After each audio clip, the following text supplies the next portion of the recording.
따끈따끈한 신간을 소개해드립니다. 안녕하세요. 아트북 이정현입니다. 처녀 귀신, 저승사자, 도깨비 이런 뻔한 귀신들 말고 좀 색다른 거 없어? 하는 분들 여기 주목! 비 오는 날 합정에서 당산으로 넘어가는 2호선 지하철. 체리 필터의 낭만 고양이 불러줘. 당산역 귀신은 어때요? 나는 낭만 고양이 슬픈 도시를 비춰 춤추는 작은 별빛. 뜬금없이 낭만 고양이를 외치는 이 귀신은 사실 웹툰 극락왕생의 주인공이자 26살에 죽은 박자언입니다. 호법신 도명은 당산역 귀신 박자언을 지옥으로 보내고 싶어하는 저승사자죠. 관음보살은 도명과 박자언을 인간계로 보내고는 1년 안에 극락왕생을 하라고 합니다. 여기서 잠깐! 열반에 도달하지 못한 사람은 다시 태어나고 죽는 윤회를 끝없이 거듭하게 되는데요. 극락왕생은 끝없는 윤회를 거쳐 번뇌와 고민이 없는 안락함에 이르는 것을 뜻하는 불교 용어입니다. 즉, 부처님들만 갈 수 있는 청정구역인 거죠. 아니, 그 어렵다는 극락왕생을 1년 만에 그것도 고3으로 보내놓고 이 정도면 난이도가 헬게이트죠. 게다가 환생했더니 안 보이던 귀신들까지 보이는 겁니다.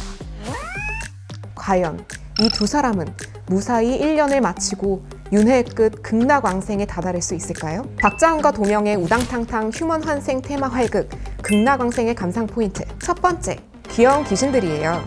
글깨풀녀, 허풍선이, 발도둑, 모름귀, 살림귀신. 왠지 풀이름 같지만 모두 한국 전통 귀신의 이름입니다. 하나같이 컨셉에 충실한 컨셉충 귀신들이라 읽다 보면 진짜 웃겨요. 두 번째 포인트는 추억템 소환입니다.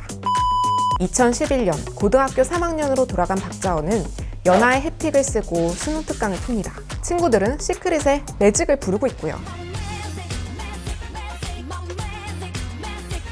이런 만화 보면서 추억여행까지 덤으로 할 수 있겠어요. 여고 배경의 불교 만화라니 안 어울린다고 생각했다면 경기도 오산입니다. 고사리 박사님이 쌓아올린 탄탄한 세계관과 불교 수액이 넘치는 그림을 보면 의심이 싹 사라집니다.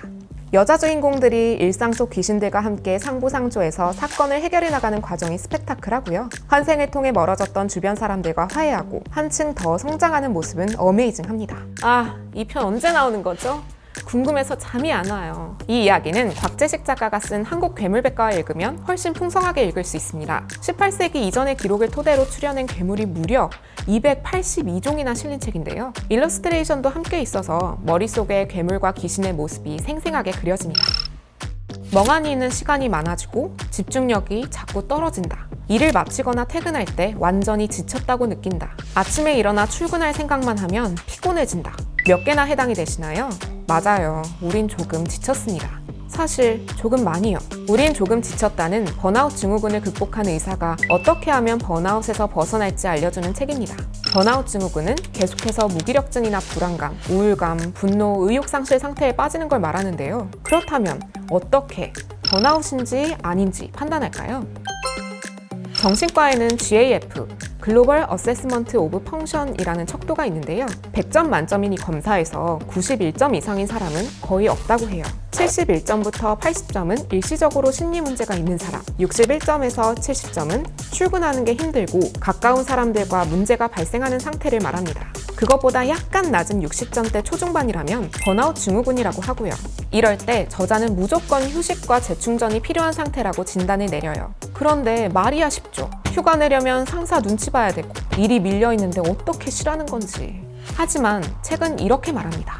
너무 바빠서 휴가 갈 시간이 도저히 없어요 라고 말하는 당신은 시간이 아니라 욕망을 포기할 용기가 없는 것이다. 승진 욕구, 성과 욕구, 인정 욕구와 같은 마음 말이다. 지금 약간 뼈 맞은 기분이네요. 이 책은 나를 번아웃시키는 사람들과 어떻게 지내면 좋을지 알려줍니다. 이런 사람들에겐 도대체 어떻게 대처해야 할까요? 이런 유형은 자기애적 인격장애라 하는데요. 자신이 아주 중요한 사람이라고 생각하고 타인이 자신을 질투하고 있다고 믿는 사람입니다. 이런 사람들에게 시달리다 번아웃이 오지 않으려면 대화를 할 때 반박하기보다는 적당히 듣고 있다는 반응을 보여주라고 해요. 자존감이 높은 척하지만 사실은 유리멘탈이라서 조금만 잘 들어주는 것처럼 보여도 좋은 관계를 유지할 수 있습니다. 한편 편집성 인격장애도 있습니다. 근거 없이 타인이 피해를 준다고 의심하거나 동료를 믿지 못하고 칭찬을 받아도 비웃는 거라고 생각하는 사람들이죠. 이런 사람들과 관계를 맺어야 한다면 짧고 간결하게 필요한 말만 하는 게 좋습니다. 의견이나 평가를 섞으면 바로 자기가 공격당했다고 느끼거든요. 그렇다면 스스로 할 수 있는 번아웃 대처 방법은 뭐가 있을까요? 저자는 일상의 작은 변화 주기, 마음일기 쓰기, 덕질 등을 소개하는데요. 제가 가장 인상 깊었던 건 덕심, 즉 덕질이었어요. 저도 사실 세븐틴 덕질하면서 아침에 회사 나올 힘이 생기거든요. 원데이 클래스로 취미를 찾아보거나 악기 연주를 하면서 번아웃을 해소해보면 어떨까요? 이 책은 재연주 저자의 일하는 마음을 같이 읽어보시면 좋을 것 같아요. 유능하면서도 동시에 좋은 사람이 되고 싶은 마음, 우리 모두 있잖아요. 이 책을 읽으면 맞아, 나는 일을 잘하고 싶은 사람이고 충분히 잘 해낼 수 있겠다 하는 마음이 들어요. 번아웃이 왔다는 건 최선을 다했다는 뜻이니까 우리는 잘하고 있는 겁니다. 스트레스 안 받고 잘 먹고 잘 쉬는 게 가장 중요해요. 다들 알겠죠? 가끔가다 팀장님이 이렇게 물으실 때가 있죠. 요새 젊은이 사이에선 뭐가 핫한가? 아시죠? 급하게 초록창에 핫플, 힙 쳐도 정작 진짜 핫한 건 안 나오는 거. 그럴 때 좋은 책이 지금 팔리는 것들의 비밀입니다. 이 책은 MZ세대에서 잘 나가는 힙한 브랜드에 성공하는 마케팅 팁을 알려줍니다. 물론 이미 무신사 쿠폰을 다운받아 마크 곤잘레스 후드티를 사고 단호언니 유튜브로 홈트하고 쪼꼬마 꼬북칩에 곰표 밀맥주를 마시고 있는 분이라면 책에서 설명하는 것들이 좀 뻔하게 느껴질 수도 있습니다. 하지만 마케터라면 당연한 것도 분석하고 응용할 줄 알아야 하는 법. 25년차 고인물 마케터와 경제신문 기자가 대신 분석한 내용을 읽으면 새로운 인사이트가 생긴다고요. 첫 번째 챕터에서는 요즘 흥하고 망했던 마케팅 사례를 소개합니다. 아모레퍼시픽이 만드는 유튜브 채널 뷰티포인트나 빙그레의 빙그레우스 더 마시스 같은 것들이요. 두 번째 챕터에서는 MZ세대가 왜 이런 브랜드에 지갑을 열었는지 분석합니다. 저는 책에서 MZ세대를 캣 컨슈머, 즉 고양이 소비자라고 부르는 게 재밌더라고요. 조용히 유혹하는 게 더 친해지기 쉽고 주도적으로 움직이려 하는 고양이가 MZ세대와 닮았다는 거예요. 뿐만 아니라 인생 모토가 하면 된다가 아니라 되면 한다에 가깝고 그냥 조깅하는 대신 쓰레기를 주우며 플로깅하는 등 선한 영향력을 중요시한다는 점 등 자세한 예시와 함께 MZ세대를 소개해요. 90년대 중반생인 저는 맞아, 찔려 하면서 읽었습니다. MZ세대의 또 다른 특징 중 하나는 단순히 사고 끝이 아니라는 건데요. 세 번째 챕터에서는 이들이 물건을 산 뒤 무엇을 하는지 알려줍니다. 파마첵스가 나오자 16년 만에 민주주의가 실현됐다며 게시글을 올리거나 유명한 브랜드보다는 자기가 좋아하는 인플루언서가 소개한 상품을 더 선호해요. 그래서 시장 점유율보다는 사람들의 라이프 패턴을 장악하는 게 앞으로 더 중요해집니다. 네 번째 챕터는 MZ세대를 사로잡으려면 어떤 방식으로 소통해야 하는지 4단계로 정리해줍니다. 중고 사기의 불안함과 불편함을 해결한 당근마켓, 10대에 집중한 브랜드 이미지를 만든 휠라와 밀레니얼을 겨냥한 구찌, 인플루언서가 수수료를 받고 물건을 팔게 만든 아마존, 앨범 소비를 넘어 인종차별 반대운동단체에 기부한 아미 등이 대표적이죠.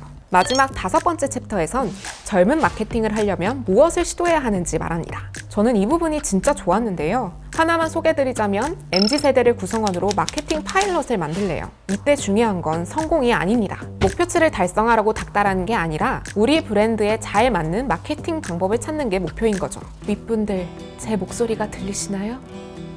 이재한 팀장님, 제 목소리 들리십니까? 나는 트렌드보단 트렌드를 이끌어갈 구조를 만들고 싶다 하시는 분들께는 혁신의 아이콘, 넷플릭스의 경영 비기가 담긴 규칙 없음을 추천해요. 목차 대부분이 자유와 책임의 문화입니다. 처음부터 끝까지 계속 통제하지 말라고 외치고 있습니다. 매우 흥미로워.